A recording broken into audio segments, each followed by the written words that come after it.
Kaiser 52's the mic. Hooray.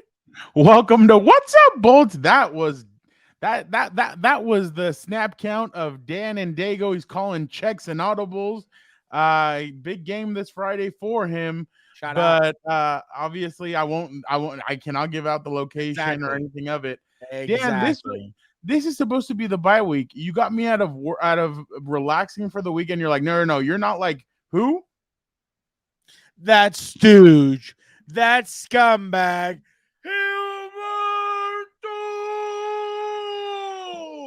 Taking vacations randomly during the season where we don't hear from him for a week or two. What's that stooge doing, dude? Yeah, so you told me no, we got to do this. We got to jump on. We got to give the people what they want. Obviously, the big news. It's supposed to be the bye week. It's supposed to be quiet, but the big news on Wednesday was the Chargers trade cornerback J.C. Jackson to the Patriots, back to where he was. Home. I'm coming home. Tell the world I'm coming. He's going back to his stomping grounds, back to where he went undrafted, back to Papa Bill. Definitely interesting. Definitely interesting to see him go back to New England. Why? Because he left New England a couple of years ago, and now you're seeing him go back, and it was a surprise. Why? Because in all reality, I mean, we're gonna get. Well, let's just get into it right away. The Chargers, in a sense, kind of gave up on him really fast. I mean, and that's kind of less than a year and a half. He didn't even play the full season. Yeah, exactly. So they got rid of him really fast. It was just one of those things where, and I mean, we're gonna get into the whole thing, but I'm just gonna start off with what just happened recently. He was working during training camp. He was putting in. He came back from the injury that he sustained last year, which was a patellar tendon rupture against the Seattle Seahawks. They said it's difficult to come back from. It's hard. It's going to take him a while. He did everything that was asked of him. He came back. It was actually pretty impressive. We spoke to him in June, and he said, look, as long as I'm mentally prepared and I'm physically prepared, I will be out there for the start of the season. But I just have to see the way training camp goes. And during training camp, they slowly brought in, that's what Brandon Staley said, we're going to bring him slowly through this. And they did. And he was able to start off the season. He had that bad mistake against right before halftime against the Dolphins. By the way, Dan, I don't know if you're one of these people. This is the way I am. I know we always get sidetracked and everything, but it's all good. That's what this is for. So he gets that penalty, and I saw on Twitter a lot of people were like, "Well, if he doesn't get that penalty, they don't get the 3 points, and we would have won." I really never believe in that. Just because if it was at the end of the game, then I understand. But a lot of other factors could have happened so that you could have overcame that. That penalty and those 3 points. Okay, you're the same mindset as me. That stuff when it happens so early and stuff like that, that's not the reason you lost the game, if that makes sense. Like, you're looking at the end result and going back. Like that's not the way that stuff works, dude. Like you said, if it would have been at the end of the game, like, for sure, take it for the point of view of like the Bengals last year in the playoffs, right? You take that 15-yard hit out of bounds or whatever early in the game, it's not a big deal. It doesn't cost you the game, obviously. But obviously, you do it late in the game on the final drive, that's going to cost you the game right there. And there's literally one thing to point at, and it's that. Yeah, no, yeah, exactly. So you have to go with what you see. But he has that penalty. Then in the second half, he loses Tyreek Hill on a couple of plays. They bench him. They said it was because they didn't want him to go over his snap count. Then against Tennessee, they're rotating cornerbacks in. Michael Davis expresses his frustration against Minnesota. He does not play at all. He doesn't even suit up against the Raiders. And then the week leading up to the Raiders, he said he was confused. He didn't understand what was going on, that he believed that he was doing everything he needed to get back. Brandon Staley said no. It was communicated to him that he would be inactive, and if he just doesn't agree with it, that's a whole different story. Well, it sounded like J.C. Jackson didn't agree with it, and the questions started piling up. We were asking all the questions about it, And then obviously against the Raiders, they're like, oh yeah, he's gonna suit up. He suited up, but he didn't play a single snap. Yeah. So obviously the frustration was mounting, and I'm sure they just said, you know what, we're gonna have to let him let you like you didn't want it to linger. And I'm sure when we speak to them next week, it's gonna be, we just thought it would be better if he got a chance elsewhere. He wasn't gonna get a chance here because Michael Davis and Asante Samuel Jr. have solidified themselves as the guys. Yeah. But Dan, before I get your opinion on everything, let me just read off to you. The Patriots are going to take they're going to take on 1.5 million of his salary for this year. His base salary, which is 9.33 million, remaining for this season. So 14 out of the next 18 games. So the Chargers are converting all that into a signing bonus, and they're giving it to him as a goodbye gift.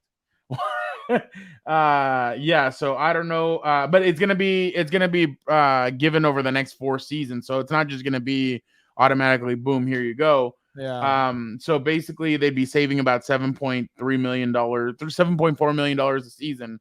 But they're on the hook for $15 million next year in dead money. Nice. And all that. So there's it's gonna be interesting to see how all this goes, because the Chargers are $30 million over the cap for next season. So obviously the season's not over yet. But yeah, so the Chargers will end up paying him $38.5 million in cash for basically for him the games that he played, which are not that many. So clearly, you think that's why maybe they kept him out to, like, you know what, we're gonna ship his ass anyway. Let's not. I don't know about that. I just think that his growing frustration and everything. I know. It's a joke. It's a joke. Everybody. I know with his growing frustration and everything. Yeah, but I mean, basically the Patriots kind of got him back willy-nilly. But what's your opinion on all this? This is my thing, okay? And we touched on it the day he was inactive. And I said, he must have violated a team policy. And just so everyone knows, like, I am not in the building. Don't think I'm some stooge who wants to pretend that I have sources and I confirm things. But this is my, like, smell test, right? This is my smell test. The guy's getting paid $84 million. He played, I think, in week 1 and 2 or something like that. Inactive for 3 randomly. He was a healthy scratch. And I told you that time, I said, there must be something bigger going on, because he must have violated team policy or something like that. Or I don't know what it is that they would randomly bench essentially an $84 million man. Or he might have just shown his frustration. That's what I'm saying, though. He might have violated team policy, or he was not conducting himself like a pro. And, team policy, what I mean by team policy is just, it's almost like a law. It's huge and into interpretation to whatever anyone says, right? Because I mean, he could be talking back or getting frustrated. That could violate team policy. I don't know. You know how they try and use these words to hide what's really going on. So I said that. Then the whole speeding thing and the warrant comes out, but you said it wasn't a big deal. It wasn't a big deal. Apparently, we don't see anything going on. And then he doesn't play any snaps and they suit him up. And mind you, this is again a game where my opinion, Michael Davis struggled, and you still don't, like, give him a shot. That's the thing that's weird to me. And that's where I think it's a lot deeper than just, he doesn't know the scheme, or, he doesn't know the playbook, or whatever. You're telling me you can't tell this guy, hey, just go man to man, just follow him. Beat Darrelle Revis, whatever. You're telling me it's that difficult. And so that's just my opinion. I think now that they shipped him off, that tells me a lot more that it was growing. Like, it was a deeper problem than his on the play field, or his performance on the field. His performance on the field. And that's what usually happens. Like, and again, to use a guy, I'm a history guy, just so everybody knows, we saw this with Jerry Tillery. Wasn't performing on the field at all. Like, since the day he was drafted, basically, was not performing, but they kept him for 4 years or whatever until it became an issue. Oh, wait. And that's when they cut his ass. That's when they cut his ass. So just going off of that, and again, for everyone listening, I'm just a sports stooge. I'm not in the building. I'm not, the CIA or the FBI. I don't have wiretaps at, I was about to say El Segundo. Where are they at? In Costa Mesa. I don't have any wiretaps. I'm not listening. I don't know anything from in the building. That's just my logical test. Just understanding, and again, people say I'm a high school coach, and that. Just understanding how a team sort of runs and stuff like that. That is my best logical guess, putting my coach's cap on. Just that there had to have been something deeper as to why he got shipped off. Because I think Frau, we've seen it before where they invest in these guys and they give them pretty big contracts and they at least keep them for 3 years and they at least see if it's going to be or not be. Then they cut them after whenever their thing in the contract says they can cut them for no dead money or whatever. So I don't know what you think about what I laid out. I don't know if I should go get my tin hat, Frau. Should I go get my tin hat? But that's just one Stooge's humble opinion. That I think it was a lot deeper, and it wasn't just on the field performance. Yeah, no, it just feels like the growing frustration from him, from the team, I'm sure, and then obviously, I'm sure. But the crazy part is that Michael Davis is a free agent after this year, so now like Asante Samuel Jr. Is going to be in his 4th year next season. They're going to need a cornerback bad because unless Michael Davis really flips the switch. I'd be very surprised if they wanted to bring him back, especially if the number is pretty big. They could lowball him. There's no way he's going to want to get something big. Because if you would test the market's going to – it's just like similar to the running back thing. Well, I guess maybe it's a little bit different for corner, but I don't think the skill set and the value is there on the field performance. Because if I'm a GM from an opposing team – I'm going to pull up his damn highlight tape. I'm going to pull up these games. And I'm going to say, look, we think we are worth this. And this is what, and I would have a whole damn PowerPoint presentation for how get the Microsoft in the building. I'm going to go slide by slide. And kids are wondering what PowerPoint is. Oh, yeah, exactly. What would, no, they still use PowerPoint, lecture halls and all that. Probably. Who knows? Microsoft Slides, Google Slides. There you go. I'm going to use the Google Slides, Bimbo. Or sorry, Frau. The Google Slides. And I'm going to say, look, this is why I don't think you're worth as much as you think. And you're going to find out very quickly in free agency, you're not worth as much as you think, and you're not going to get paid as much. I think, to bring up recent memory, I think Drew Tranquil went to Kansas City for less than what the Chargers offered him, if I remember correctly. Someone can fact check me later. I don't pretend to know it all. But if I remember correctly, that's what it was. That's what ended up happening. Same thing with Melvin Gordon when he tested it. He left to Denver for a lot less money, and we saw how that went. Same right now with Austin Eckler when he tried to test the market. There was no real value. Oh. About PowerPoint.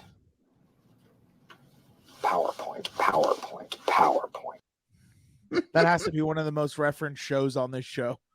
Hey, the greatest show, the GOAT. No, yeah, and you're right, though. I mean, when people test free agency, it's usually different. But, it's funny. I have something right here. I think I sent it to you earlier. Well, I'm going to show you 2 videos. One is Rob Ninkovich. I didn't get to if see he would it. pay J.C. Jackson. I was at practice in school, yeah. This was last year. Yeah. They'd tag him. They're probably not going to sign him. No way. It's too expensive. Would you sign him? Hell no. Some little red flag. I mean, there's some flags, but I don't know if I should ever tell that story. No, we'll just keep that between us. Keep that between us. But there is red there's flags. Things that there's lots of things out there that he misses a lot of, like things that go on at the stadium, like scheduled with massage therapists don't show up, scheduled with trainers doesn't show up. Wow. The thing with J.C. Jackson, he has a lot of interceptions, but the guys that are the shutdown corners don't have a lot of interceptions. Why? Because nobody throws to them. Yeah, they throw towards JC side. Do you think? I just think he's too expensive. I mean, the Patriots have never really, except for Gilmore. Gilmore was it, and then even Revis on that 1 year. Revis on the 1 year deal, but it worked because we won a Super Bowl that year. I wonder if he played with him. For sure, he knows the inside baseball of what goes on in that building. But I wonder if he played with him, and that's what he knows. Rob Ninkovich? Yeah, and you know what? That's the other thing. That's the other thing. I wonder really what goes into these free agency signings and deals. I wonder if it's like kind of when you do the, first round draft pick type stuff where you go and talk to his teammates, you go and visit the college and yada, yada, yada. I wonder if it's like that, or you think these guys are more just, oh, here's what it says on a piece of paper, his stats, boom, we should sign this guy to X amount. I wonder how that goes, honestly, because I mean, clearly they should have listened to, because maybe it was some of that. And that's what I'm talking about. Maybe it was some of that he wasn't showing up on time or whatever it was. And maybe that's where it really started to grow deeper and deeper, where he thought he was above the team or something else. Like, who knows, dude? That's why, again, trying to use logic and reason, I think it was something a lot deeper than just he was not performing well or not knowing the scheme. Because I think that's what you're going to get when you talk to him about that, Frau. I think it's going to be just that type of speak. Well, sorry it didn't work out. We wish him the best on his future endeavors. The guy with Rob Ninkovich, he's the owner of a car dealer. Dan O'Brien Auto Group. Oh, nice. Oh, yeah. But go ahead. My bad. I'm sorry. No, I was just saying, that I don't think they're probably not going to give you much about why he got traded. But I'm going to say I think it's safe to, I don't want to say assume, but if I were to make an educated guess, it's because there was something deeper than just on the field play. Because we've seen this team keep guys who are struggling before and just cut them when it's convenient. So so Rob Ninkovich did not play with J.C. Jackson. Okay, so he just knows about it from he knows people within the team and everybody. So the guy probably still lives in New England. Who knows? Yeah, and I'm sure he knows people within the building that told him, hey. I mean, even that Dan guy, he knew stuff about J.C. Jackson. Yeah, but that could be because of Rob. Well, yeah. But here's another video that I wanted to show you guys just real quick. This is from the All In. Contested passes, feels big against big wide receivers, race to the hash, Miami 16, can close, bail, cushion race, plays well in and out of phase, knows when to turn and how to turn. You know when to turn, and then you know how to turn, whether into the guy or get my head around, right? Physical, tackling the catch, strong, puts his body on people. He travels with elite players, Evans, Cooper, CeeDee Lamb, Diggs, Cooks, right? Elite bump and run player, inch technique. Interesting. And the plot thickens, Frau. Maybe this is a Greek tragedy, or is Bill Shakespeare over there still alive trying to write these things up to No. The one thing that I hate that people do is like, oh, was this a Tom Telesco signing or a Brandon Staley signing? It's like, it doesn't matter. He was still signed. Like, the bill is there, and I mean, because I mean, honestly, it doesn't matter now. This is a Derek Cox signing on steroids, kind of because of the money that he paid him. Wow. But I mean, this is similar to the Derek Cox thing. Why? Because he got rid of Derek Cox after like 2 seasons, I think, or like a season and a half, something like that. Like, Derek Cox did not last very long, and now again he doesn't last very long, and it's just interesting because I mean, I'm gonna be honest, JC, I like JC. JC was really good. I'll give him credit for this. He always spoke to the media no matter what. If he played like crap, if he played, he never, I mean, he had some moments, but like, he would always face the media no matter what.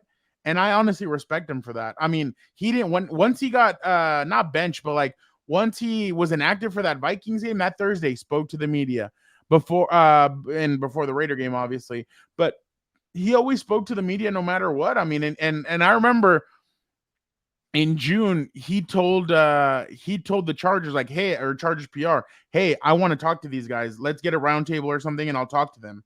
You're like, oh wow, okay, cool. So he sat down with all of us, and he told us what he had been going through and everything. So I respect him for that, because I mean, it's not easy, especially with him being being in there with Belichick and everything, the like Patriot way. Yeah, you know that a lot of those guys don't talk to the media, but I mean, you heard Tom Brady, Rob Gronkowski, all these other guys that leave the Patriots at one point. They're like, wow, this is a breath of fresh air. But and I mean, obviously Bill and Robert Kraft are going to protect their team no matter what. So I give them kudos for that.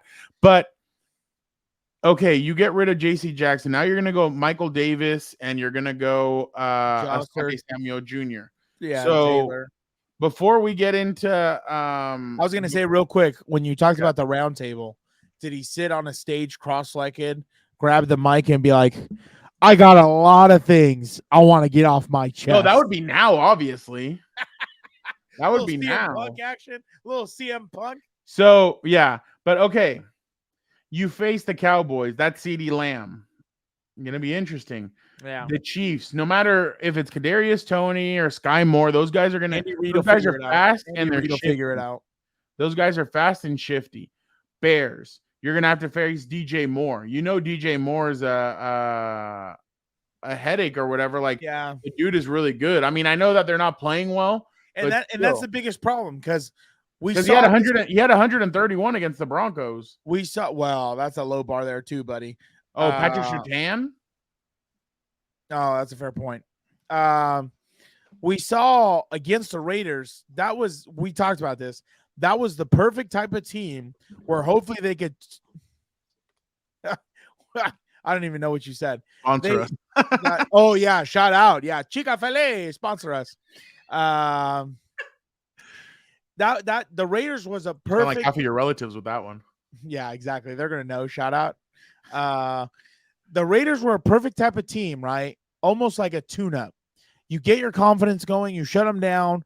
Hopefully, you would be up by 20 or 30 by the time the fourth quarter rolls around. You get subs in, you get guys on film and everything else. That way, you can evaluate them a little bit better. It didn't happen, Frau. They played down to the Raiders level, and it's like with the Chicago Bears, anyone who thinks it's going to be an easy dub, you know, they might as well should just pack it in at that point because they're probably going to play down to them also.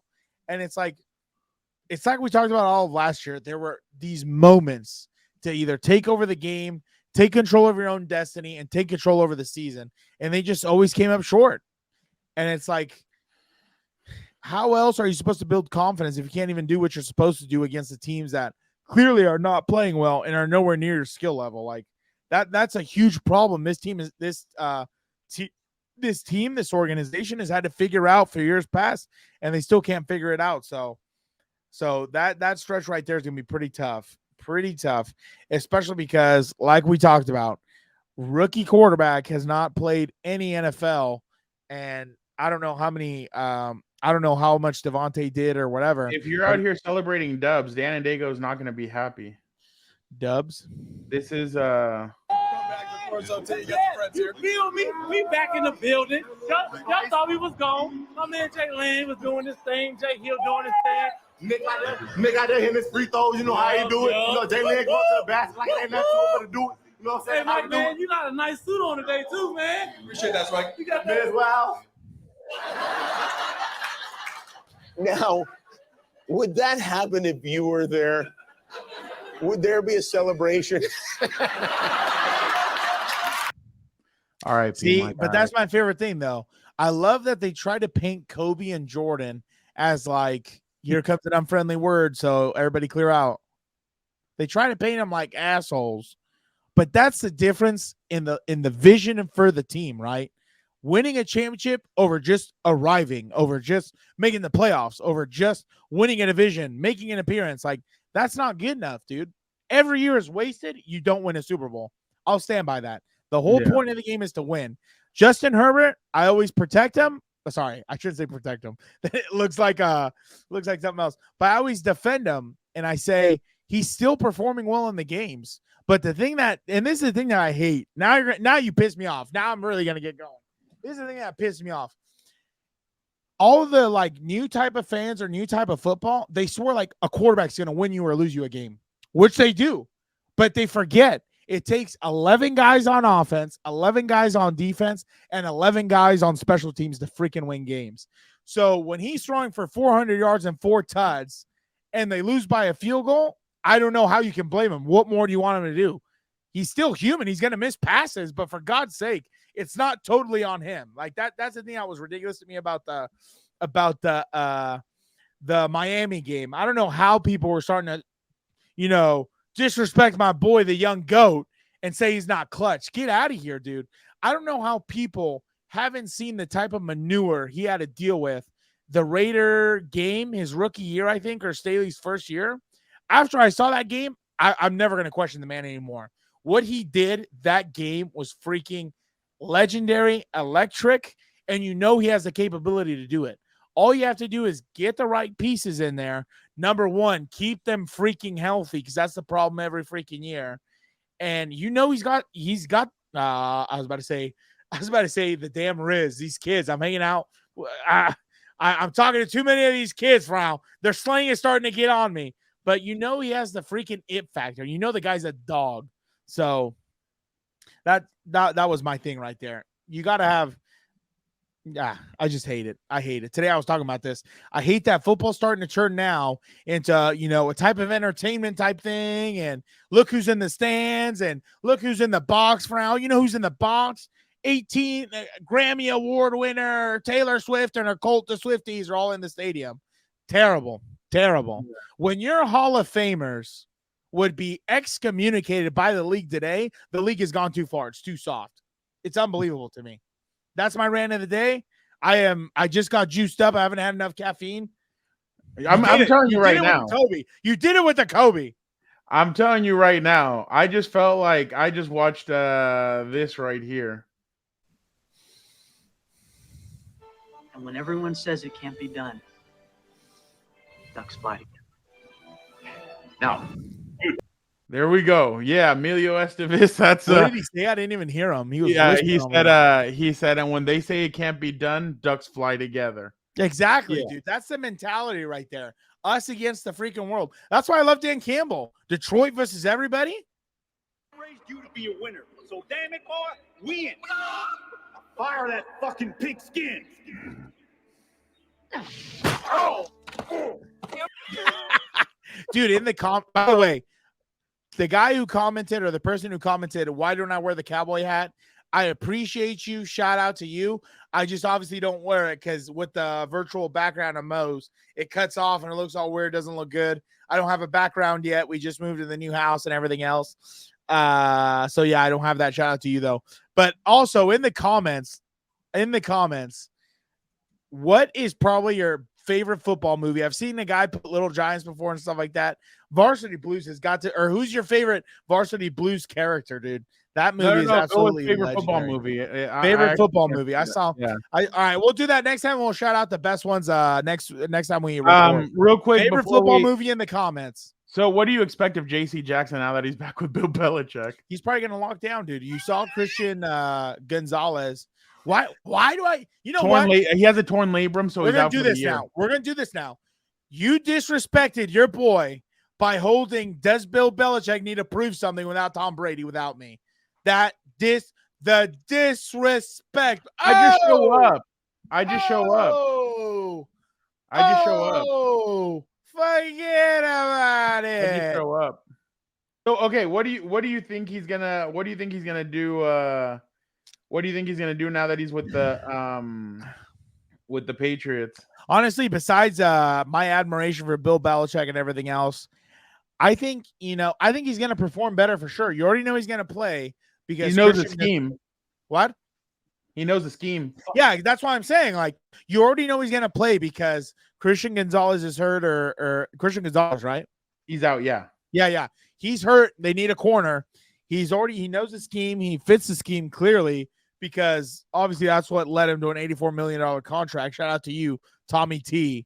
So I think he for sure, I think is going to improve what he's been doing, because I don't think he can get any worse, especially because he already knows the scheme like we talked about. You know, the Patriots, they lack a lot of things offensively, and I think if they had some decent quarterback play, the defense would help them out. I still think for them, and I think they got blown out by who'd they just play? I think it happened this past Sunday. Cowboys. Yeah. They got blown out by the Cowboys. Bill Belichick's history. The what? Worst loss for Bill Belichick. Yeah, but I mean that's gonna happen. No. I'm not. No, I'm honestly not even critical. I just heard that. I'm always ready. I'm always ready. I got my shield. Hold on. Speaking of that, now okay, here it goes.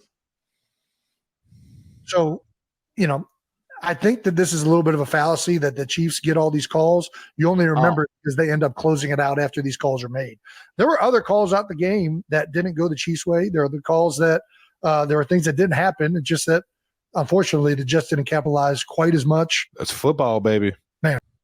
Yeah, that's football. That's football. You know why? Because it benefits that jackass.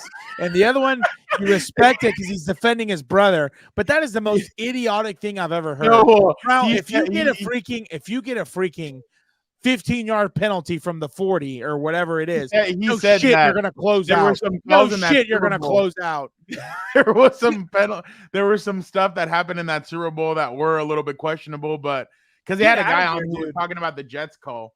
I understand what Kelsey's talking about, Jason, the better one. Yeah. I understand what he's talking about, that you can't blame the officials. You still got to show up and play. No, and they both said before that, let the boys play. Like, let the guys go at it. But good God, dude, when you're over here trying to tip the scale just a wee bit, because we got to keep the Swifties happy or they're going to burn down the stadium, that's a problem. And I think that's been happening, but that's just me.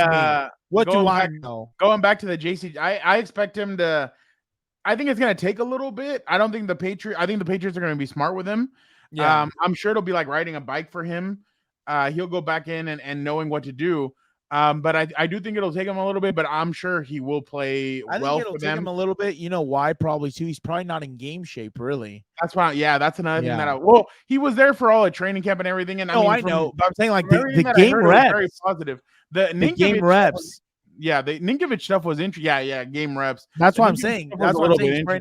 He's probably not game ready yet because he doesn't have all those snaps under his belt going against the top level talent. Because practice is one thing. Like practice and games, totally opposite, totally different. Yeah, no, I am with you on that. The interesting part, though, I think he will perform well. Again, December 3rd, Chargers versus Patriots in New England. That's going to be a very interesting game. He has that game circled, and he might get a pick. Who knows? We'll see. Yeah, I saw somebody on Twitter go, he's like, the Chargers are going to be playing for their playoff lives. He's going to get a pick six. They're going to be in the end zone about to score a game-winning touchdown. He's going to pick it off and run it back for a touchdown or whatever and end the Chargers season. I'm like, Jesus. I'm like, the football gods are cool, people. Before we head out, though, Khalil Mack ends up winning AFC Defensive Player of the Week. I have his stats right here. 10 tackles, 9 pressures, 6 sacks, 5 tackles for loss, 4 quarterback hits, 2 forced fumbles, and a pass defended. A Raider fan actually jumped in, and he goes, and a partridge in a pear tree. I was like, yes, someone got it. I was actually thinking about that as I was tweeting, as I was writing it. That's why I did everything in order. And he goes, nice. I'm like, dude, that is hilarious. I'm glad somebody got it, that's what I was doing. But obviously, Dan, before we head out, if you want to find out how good Khalil Mack was, let's go back to the Kelseys. 6 sacks isn't enough. He also had 10 tackles and 2 forced fumbles. What are we doing? What are we doing? That's not funny. I got to play the guy twice. I just don't understand why, dude. Listen, I know. Yeah. Just going to let the guy ruin the game? You know, it's the funny part. He's talking about they got to play him twice. Andy Reid's going to get the ball out of this moron's hands way before he even gets close. It's a joke. It's a joke, Danny. They did that last year when it was Bosa and Khalil the second week. I remember they were getting the ball out really fast, and that's what it's all about, dude. You know what's funny? The Chargers actually in that game they controlled the Chiefs up to a certain extent until like basically towards the end of the game. Think about it, right? When you force him to do that, he loses his most important skill set. The improvisation. Yeah. Improvisation. No, that's why you have to stop getting them. That's what I said on COMPAS on the beat this week, or on the live that we did, the overreaction Monday. I was like, they need to make a trade for a receiver. If not, I don't think these guys can make it the full way. Look, the Jets just gave them troubles. They're going to face other defenses that are going to give them troubles. Why? They were doubling Kelsey. They had CJ Mosley underneath. They had a guy behind, and they were shadowing Kelsey. Everyone else they went one-on-one with, and it cost the Chiefs an arm and a leg. And Travis even said it. He's like, they're a tough team. They're a tough defense. Yeah. Well, you're not going to face Zach Wilson every week. If you have to face Cincinnati, you're going to have to face a tougher defense and an offense that can, well, right now they're not scoring, but let's just go to Buffalo. Let's go to Miami. Like those kind of teams, they're Here going to be we able go. to. No, I'm not hyped. I'm just saying they have. I know. I'm just giving you a hard time. My bad. Yeah, they have a better quarterback than Zach Wilson. Even the Chargers. I know they don't have Mike Williams right now, but even the Chargers can. Their team can score. There are teams that can score, and I know that everybody's saying, well, and I've said it too. The Chiefs have a good defense this year. Yeah, but when they're on the field for most of the game, that's going to exhaust them, and that's going to put them in a position where they might give up the big play. So again, I've given a lot of credit to Steve Spagnuolo. I've given a lot of credit to Andy Reid. I've given credit to Patrick Mahomes and Travis Kelce, but these receivers aren't what they've had. Last year, Juju Smith-Schuster did all the dirty work.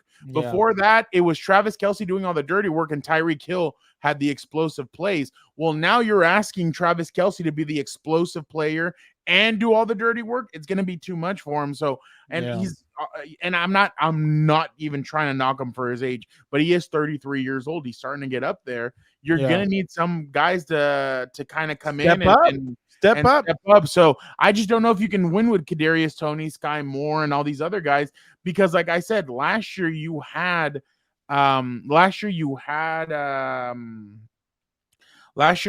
Juju Smith-Schuster. You don't have him this year. So we'll see what happens, but definitely another good episode. Like we said, we weren't going to do this, but we were going to just go into the bye week, but obviously we had to jump in here and talk about this. We hope you guys enjoyed the show. Before we do go, though, Dan's going to get mad at me if I don't do this. We want to shout out some people, obviously. Like I told you, you guys comment, Dan will point them out, and I'll put them on the show. So we just wanted to shout out real quick. Sparaz. Everything you all said about the offensive line and how the defense needs to step up, mirror my thoughts exactly. Great discussion overall, though the comment about the Jets coach needing to shelve Wilson might be to be reconsidered after how well he finally played against the Chiefs for the first time ever. LOL. Crazy stuff. Yeah, I know. I mean, we were just talking during the game. I hadn't even seen, or after the Charger game, so I hadn't even seen much of him. But yeah, it'll be interesting. But we were just talking about you don't want Zach Wilson to cost, like if you're Robert Saleh, you don't want your quarterback to cost you the job. A job, yeah. He played because they built a good football team. They've just gotten quarterback wrong. The thing that sucked was the fumble that he had at the end, but he took ownership. He said, "I lost us that game." So yeah, no, I like Zach Wilson. I just think he's one of those guys that he shouldn't have been thrown in right away. I think he would have benefited if he would have had Aaron Rodgers last year. I think he would have benefited tremendously from having a guy like Aaron Rodgers. And then Ian 0903, I was fine with the decision to go for it on fourth down. That being said, I doubt the analytics can accurately give you a percentage of chances of winning the game, as there are just too many variables and uncertainties. Did the analytics model consider that Herbert's left finger is injured and that he likely wouldn't be able to extend his arms? I doubt it. Analytics should be used as a reference, but not as a precise science. Wow, this guy must be a scientist or something, because he just laid it out. He spoke very. That's why I don't trust these damn computers, and they're not going to tell me how to foosball, Frau. I get it, but obviously, Chargers do trade J.C. Jackson. He's back with the Patriots. Chargers do play the Patriots December 3rd. That game is going to be that game just added a whole nother level to it because of that. I mean, I can't remember just real quick off the top of my head. I can't remember the last time the Chargers beat. It had to have been with Matt Castle as the quarterback. The last time that the Chargers beat with Matt Tateo, bro. No. Even before that, October 12th, 2008 was the last time the Chargers beat the Patriots 30-10, and that was the year that Tom Brady had torn his ACL. Yeah. So Tom Brady wasn't even there. I think it was Matt Castle was the quarterback. Got paid after that. Now he's just a fisherman or whatever. I think, Dan. No, never mind. The page in the Bill Belichick era, the Chargers have only beaten the Patriots. The Chargers have only beaten 3 times. Good God. And they've played 1, 2, 3, 4, 5, 6, 7, 8, 9, 10, 11, 12, 13, 14. So they've only beaten them 3 out of 14. 3 and 14. Good freaking God, dude. Yeah, I don't know, but we appreciate you guys so much for checking out another episode of What's Up, Bolts. Again, thank you guys so much for checking us out. There will be no post game this weekend, obviously, because there is no game. It is the bye week, but we'll be back next week. We'll have a guest from the Cowboys. We'll have somebody awesome.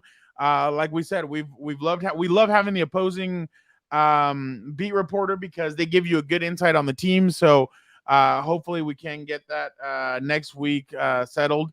And again, we appreciate you guys so much for checking it out. Don't forget to like, comment, subscribe. Let other Charger fans know, hey, look at what Dan and Daygo and Fernando are doing over here, and we totally appreciate you guys so much. Again, any comments, put them in the comment section, and we will rock you.